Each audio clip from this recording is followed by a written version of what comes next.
नमस्कार, आशा करते हैं कि आप सभी बढ़िया होंगे। मेरा नाम है राहुल वैष्णव और आज हमारे साथ है प्रसिद्ध भविष्य वक्ता ज्योतिषाचार्य श्रीमान हरिप्रसाद जी उपाध्याय। गुरुजी, तो आज हमारे पास एक डिटेल्स आई है जिनका डेट ऑफ बर्थ है 10/3/1992 और जन्म समय है उनका 12:00 PM। उनका प्लेस जो है वो राजस्थान भीलवाड़ा है। तो ये जानना चाहते हैं कि इनके आने वाले समय में इनको क्या क्या वर्क करना चाहिए, इनका पर्सनल लाइफ कैसा रहेगा और इनका जो करियर है वो किस दिशा में आगे अच्छा रहेगा, और ये अपनी दशाओं के बारे में पूरा डिटेल में जानना चाहेंगे। सभी दर्शकों को हर हर महादेव। आशा करते हैं कि आप सभी अच्छे होंगे। राहुल जी, आपने जिनकी डिटेल मुझे दी है, इनकी सबसे पहले मैं कुंडली ओपन कर देता हूँ।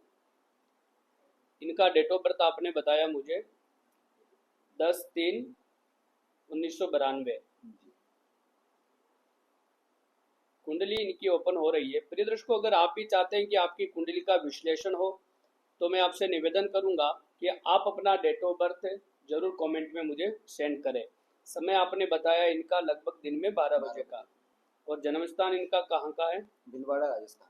भीलवाड़ा, राजस्थान। ओके। इनकी कुंडली बन चुकी है। वृषभ लग्न की इनकी कुंडली बनी है। अगर हम बात करें कुंडली की तो वृषभ ही राशि इनकी बनी है।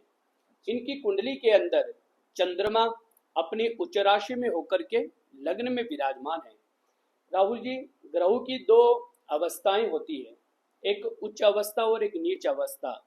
अगर किसी की भी जन्म कुंडली के अंदर कोई भी ग्रह उच्च राशि का होकर के कुंडली में बैठता है तो ये अतिशय शुभ माना जाता है।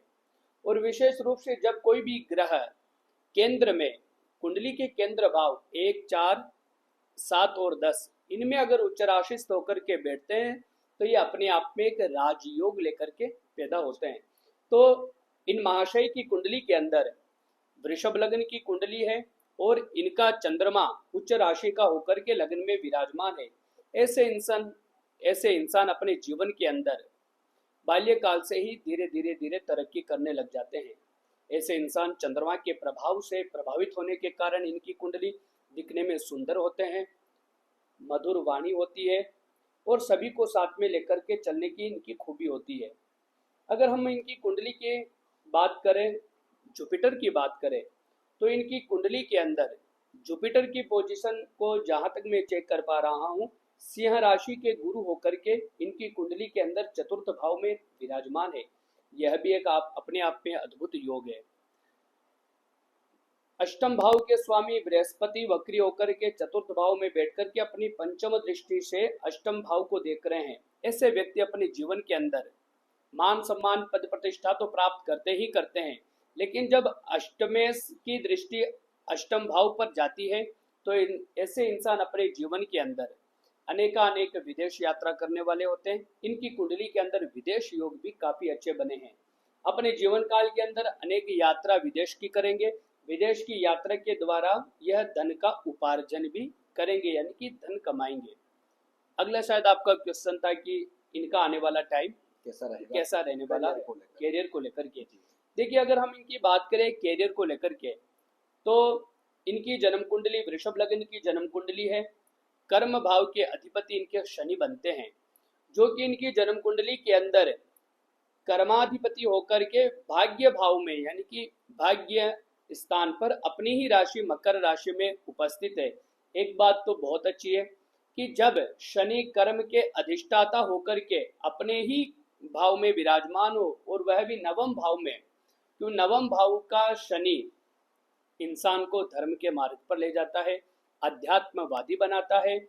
क्योंकि शनि को काफी लोगों की धारणा है कि शनि जो होता है वह जीवन में सिर्फ दुख और दुख ही देते हैं, लेकिन ऐसा नहीं है। अगर शनि आपकी जन्म कुंडली के अंदर अच्छी पोजीशन पर हो, और तुला लग्न और वृषभ लग्न वालों के लिए तो मुख्य रूप से शनि का शुभ होना काफी ज्यादा अच्छा माना जाता है। अगर वृषभ लग्न की किसी की कुंडली है या तुला लग्न की किसी की कुंडली है और उसमें शनि शुभ होकर के बैठे हैं तो ऐसे इंसान रंक से राजा बनते हुए देखे हैं। तो इनकी जन्म कुंडली के अंदर भी कर्म भाव के स्वामी शनि अपनी राशि में होकर के भाग्य भाव में है। इनका जीवन कैरियर को लेकर के, कार्यक्षेत्र को लेकर के काफी अच्छा जाने वाला है। ये अपने जीवन के प्रारंभिक जीवन में ही जब यह कमाने योग्य हो जाएंगे तब से ही निरंतर प्रगति करते हुए दिखाई देंगे। जी देखिए, अभी ये करियर के अकॉर्डिंग तो अभी बिजनेस करते हैं, मुख्य रूप से कृषि का बिजनेस इनका है। जी। लेकिन इनका कहना है कि मैं इसमें आगे से आगे अगर करूँ तो मेरे लिए अच्छा रहेगा, या फिर मुझे और दूसरा बिजनेस करना चाहिए, या फिर मेरे लिए सबसे बेस्ट क्या है? देखिए, कृषि का ये कार्य करते हैं, लेकिन मैं इसमें दो चीजें इंक्लूड करना चाहूंगा। सूर्य जो होते हैं वह कृषि के कारक माने जाते हैं, और सूर्य इनकी कुंडली में चतुर्थ भाव के स्वामी होकर के दशम भाव में है। दशम भाव यानी कि कर्म भाव। तो सूर्य इनका ठीक है, सूर्य केंद्र में है, दशम भाव में है, केंद्र के अधिपति होकर के केंद्र में है, कृषि कार्य ये कर सकते हैं। लेकिन अगर इसमें ये डेयरी संबंधित कार्य और इंक्लूड कर दे, क्योंकि चंद्रमा इनका अच्छा है, चंद्रमा इनका बहुत मजबूत है, और शुक्र भी सूर्य के साथ में कर्म भाव में है। जब इंसान की कुंडली के अंदर चंद्रमा और शुक्र अच्छी पोजीशन पर होते हैं तो डेयरी फार्म संबंधित चीजों से भी इनको अच्छा मुनाफा मिल सकता है। तो साथ में कृषि कार्य के साथ साथ में अगर यह डेयरी प्रोडक्ट के ऊपर भी काम करे, गौशाला के ऊपर काम करे, या गाय भैंस इत्यादि का पालन करे, तो उनसे भी अच्छी अर्निंग कर सकते हैं। और सेकंड बात मैं बताना चाहूँगा, अगर ये कृषि कार्य को छोड़ करके किसी अन्य क्षेत्र में अपना भाग्य आजमाना चाहते हैं तो इनके कर्माधिपति बनते हैं शनि। तो यह ऐसे इंसान अपने जीवन के अंदर लोहे संबंधित कार्य कर सकते हैं, यह पेट्रोल संबंधित कार्य कर सकते हैं, केमिकल संबंधित कार्य भी कर सकते हैं।